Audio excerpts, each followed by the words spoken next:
we go to the guest line for the favorite Tom of Patriot Nation. Tom Curran with WEEI Afternoons is brought to you by Drains by James, Eastern Mass's top provider of drain and sewer cleaning and repair, and by Wise Snacks. No one does crunchy, salty, or cheesy better than Wise Snacks, or better than Tom Curran. Tom, how we doing this week with all the coaching hires now out there and settled? Tremendous. Excuse me. You okay? Whoa, what's going on? Situation there. Whoa, you need your drain cleaned? Situation. Hey, congratulations to all you guys. I look forward to a wonderful weekly visit with all of you. I think it's great. I think it's great that they are able to hit the ground running while other teams are just filling out not only their head coaching vacancies, but the rest of their staff. So to me, the Patriots have significantly upgraded in terms of experience, which I think was a massive, massive obstacle to any of their success in 2024. It seems like there's definitely positivity. I put out a poll yesterday with the coaching staff now settled. Will/can the Patriots compete for a playoff spot next year? Absolutely was the response that got 73% of the votes. Is that too optimistic, or do you think that's a real obviously the roster isn't set yet, but that's a real possibility given sort of the experience and the cohesion of this coaching staff? I think it's a possibility, but we have to be, I think, cognizant of the fact that you take a team like Washington, which went from 4-13 to where it is now in the NFC Championship. Is that reasonable? We did the same thing last year when we looked at D'Amico Ryans and C.J. Stroud and said, well, can Mayo and Drake May have the same success? So it's hard to draw these straight-line comparisons, but to be in playoff contention, to me, means you're not dead by Thanksgiving. So to be in playoff contention, you could be 6-7 and sniffing around the opportunity to go 9-8 or 10-7. So, yeah, I think that they could absolutely be in playoff contention, but they still have so much work to do. But I think they've become a better free agent destination for the free agents and also the experienced players who are going to be hitting the market. I agree with you 100%, Tom. It's good to talk to you, and I appreciate your well wishes, buddy.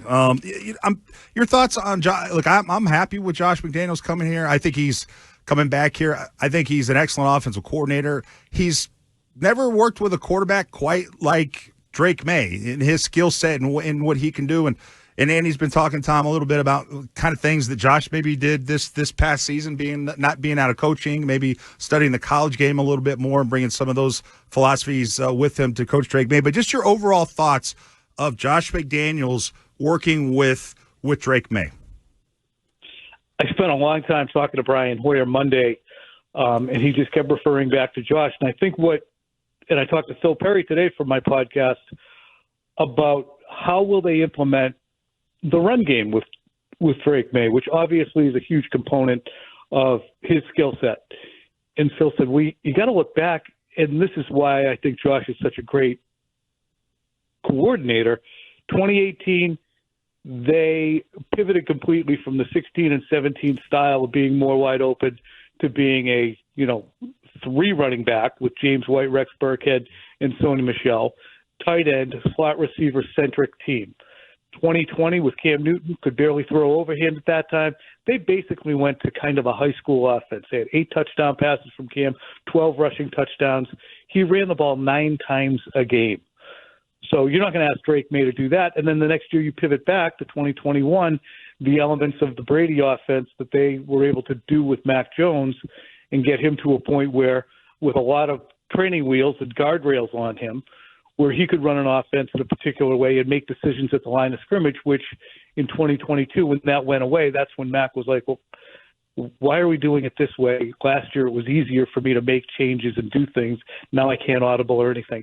I think they'll get back to empowering Drake May a little bit. And when you see all the development that McDaniels has had over the years with whether it be Brady's rise, Brady in the 2010s going from, a player who was obviously very, very good to jumping forward and then spending time with Garoppolo, Brissett. I think there's no candidate out there with a longer resume of varied offensive styles than Josh. So that's why I look at it and say, good, he can do anything. You don't have to try and fit him to a system necessarily, Drake May, because Josh can meet him halfway wherever he is. NBC Sports' Tom E. Curran, and of course the host of the Patriots Talk podcast, joining Hart, Fitzy, and Johnson here on WEEI Afternoons. Yeah, Tom, I found the criticism of Josh McDaniels, he's just going to make Drake play the offense that worked for Tom Brady, to be foolish. I've always thought Josh's intelligence, adaptability, and malleability as a play caller to be kind of like the hallmark of what makes him one of the best play callers. And I'm a little less worried about the offense now, I think, than I may just be some other aspects of the team. So when you look at Mike Vrabel being brought in now with the massive laundry list of responsibilities, work, and goals that he has now for the team, what do you think he turns around first and fastest on the team? Probably the discipline level and the expectation level. And that's, again, everything we say is going to be somewhat besmirching the people who just left. But it predates that, too. It was a point that I think Jerry Thornton made a post that he put up today. Look at the Jabril Peppers situation. You don't want to have that with a captain on your team. The entire occurrence, but especially, pleading, admitting that he had cocaine, that he had possession of cocaine. But if you look at the number of times in the final years that the Patriots were permissive of different players like Jack Jones, as Jerry pointed out, it's been ongoing. So I think just the entire expectation level for professionalism has to rise. And that's professionalism not just in practice or in the weight room, off field, on field, how you interact with each other, the media, the fan base. And I'm not saying that all these guys are in their 20s. Ted, you can articulate this much better than me, but you come to the NFL with a variety of things. You're excited. You're in your first job. You have money for the first time, and you want to stay in the friggin' league. How do you go about doing that? And I think Mike has experience over generations and with different time periods of player where he can help them do that, Ted. I mean, I hate to direct that back at Ted, but it's an interesting, how do you raise professionalism without being a dink about it, not putting all kinds of guardrails and expectations on? I think a big thing would be you bring in the right guys, right? I think, and Mike is doing a great job of kind of explaining what his vision is in regards to player. He wants players that hold other players accountable. And that's really where the magic happens is and why we won a lot of our championships is because when I went into work every day, the guy next to me was expecting me to carry my weight and held me accountable. Mike did that. And so my feeling is, TC and you guys, is that is a philosophy that Mike's going to kind of implement, is identifying leaders and guys that football means a lot to them. You bring those guys in, they'll hold the rest of the guys accountable, and that makes the coaches' jobs a little easier. But the coaching staff will also be these are accomplished veteran coaches he's bringing in. Terrell Williams, 27 years in the league. Jerry Springer, 10 years in the league. Josh McDaniels, 23 years in the league. Mike Vrabel, 14 years as a player, 12 years as a coach. The players are going to respect these coaches because of their staying power in the game, and he's going to bring in players that will hold other players accountable. Tom, that's my feeling. Tom, that was interesting. You kind of flipped the script there. Ted Johnson was answering Tom Curran's question. Like a round table.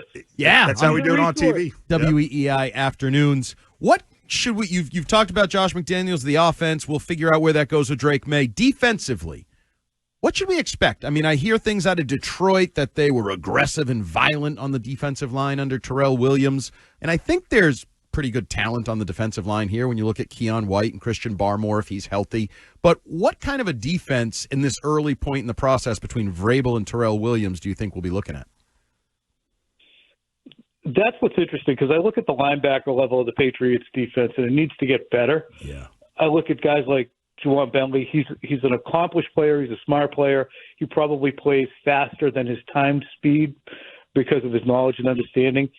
If he's back and can play at the level that he previously did, maybe Jelani Tavai can return to being the kind of player he was with less responsibility in terms of guiding the defense. I don't think the Patriots are going to have a violence problem. I really don't. I think that Anthony Jennings plays with violence. Barmore does. Marcus Jones is a terrific tackler. Christian Gonzalez hits. Bentley hits. I don't think that the problem with the Patriots defense was, and Peppers and Duggar can hit. I don't think the problem with them was communication ongoing, which was so head scratching to me. It's the easiest thing to do is to say, this is the call, this is where we're lining up, this is your responsibility on this play, don't deviate or we're going to give up a 55-yard touchdown, yet they would. So the first thing I would think is let's scheme more, do all 11 guys, like Bill used to say this all the time, and you guys know this too, we would rather have 11 guys doing the wrong thing together than 10 guys doing the right thing and one guy doing the wrong thing. Is that That's accurate? exactly right. That was one of the commandments. Absolutely, Tom. That tracks for sure. Get away from the breakdowns. Sorry. So, Tommy, so slide over into the chair or chairs that'll be occupied by Elliott Wolf, Cowden, and Vrabel this offseason, looking towards turning over this roster, bettering the team, picking up some other players. I've watched some of the clips that you and Phil have put out about how you guys would go about improving the team in free agency. Who would be your first target? Because even though I know we're looking at Champ Sunday right here, free agency is right around the corner. I think a lot of it, and as I've said a bunch of times now, free agency isn't what it used to be all cracked up to be because teams have so much more money that even good players don't hit free agency, never mind great ones. But you have to find, and I think that they're going to be a more attractive place because of the stability of the coaching staff, because of the vision that they can show to free agents, and because of the contacts that, whether it be Josh with the Raiders or Vrabel at his time with Tennessee or Cleveland. For instance, can you attract an Amari Cooper, who's going to be a free agent? Can you attract a DeAndre Hopkins, who's going to be a free agent? Maybe you're not going to get T. Higgins. My guess is it's probably less than 50%. He's probably either going to go back to Cincinnati or choose someplace warm. While money does talk and they can overpay for him, I would still look at these Cooper Kupp, Chris Godwin, Amari Cooper, DeAndre Hopkins kinds of players who are high-end, and you can bring them in. So that would be one place. I wouldn't sniff at a guy like Khalil Mack. Sniff is in terms of a dismissive sniff. I'd look at a player like that you can give a role to. So those would be targets for me. And then in terms of the offensive line, there's not a million great players out there. As I look today at the Pro Football Focus, top free agents, it takes you a while before you get to tackle. Ronnie Stanley's the highest rated tackle who might be on the board. Baltimore's a better team. He might get money there and not even hit free agency. But, you have to build the offensive line, and that's why I'm really intrigued who your offensive line and wide receiver coach is going to be, because that's going to be critical too. Can you get these guys up to playing at a level where they're not totally overmatched as they seem to be so frequently? Okay, Tom, we're up against it a little bit. I'm curious to get your thoughts quickly on just the games this weekend, the championship games. Do you have any kind of gut feeling on the Bills, Chiefs, Commanders, Eagles games? Who's winning and how they do it? I love Jaden Daniels, and I just think that there has yet to be a time when I keep turning these games on, Ted. I keep saying he's going to run into one of these games where he's inaccurate. He's going to run into one of these games where he's overwhelmed, and it doesn't happen. He's a better quarterback than Jalen Hurts. Jalen Hurts is terrific in his system. But I think that the Commanders are going to pull the upset there, and I think that the Bills are going to blow out the Chiefs. Oh, I'm going to go man, with Tom! Whoa, the Chiefs. We're going back to 1991. I love it. Commanders, Bills. That would be. I think that's what everybody wants. Love it. I got rooting and interest I agree in with that. Tom. I think those are the teams that win, man. Tom Curran, I like where your head's at. I don't know. I feel like both could be wrong, but hey, whatever. It's Sports Talk Radio. It's what we do. Thank you for joining us this week, and we'll talk to you again next week, Tom. All right, congratulations, boys. See ya. Thanks, Tom. You, man. Tom Curran was brought to you by Drains by James, Eastern Mass's top provider of drain and sewer cleaning and repair, and by Wise Snacks. No one does crunchy, salty, or cheesy better than Wise Snacks, unless that's Fitzy. I was just going to say, I do crunchy, you do salty.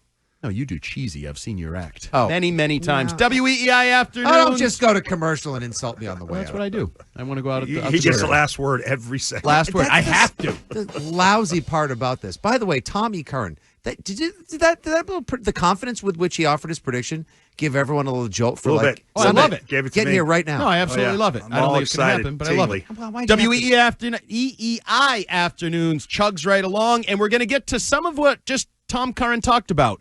Who could the Patriots target this offseason? Free agency, guys that might get cut, but also trade opportunities, because the coaching staff is great, but they're only as good as their roster. We'll talk about that next on WEEI Afternoons.